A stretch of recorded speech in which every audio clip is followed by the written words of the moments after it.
Silo Season 2 is finally on. It started off with a bang. At the end of the first season, Julie finally escapes her silo confinement. However, outside, a harsher reality sets in. Instead of the green foliage she imagined, bones and barrenness everywhere. It turns out that what everyone thought was a lie was not a lie. The stories of these dead people go back many years. Back then there was a people in Silo who wanted to be free. They were fed up with oppression, with the vision of the outside world. They secretly organized a large-scale uprising. They were outnumbered but unarmed. They could only attack under the cover of night. The administration had sensed something was wrong. The bridge to the management office has been blown up. They tried to stop the revolt, but the insurgents improvised an iron bridge and crashed a path to freedom with their flesh and blood. The leader of the men raised his banner. He led hundreds of his followers to the outside world, but what awaited them was a catastrophe. Back to the present. Julie is standing outside Silo in a protective suit, instead of the green mountains she imagined. Instead, there's a dead, barren landscape. As she walks forward, she finds a tattered flag, and the leader holding it. Continuing on, Julie found more white bones scattered on the ground. When she managed to climb to a high point, the sight completely shook her mind. As she looked around, the densely packed corpses looked like a sea of white. Each one told a sad story.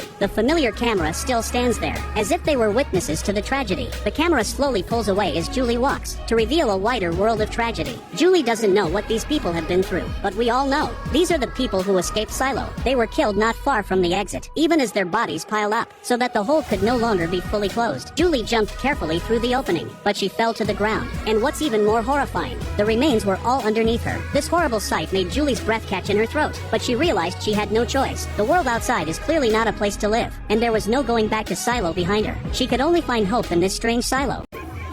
Yeah, to watch the continuation of the part 2 of this movie, don't forget to subscribe, like and share.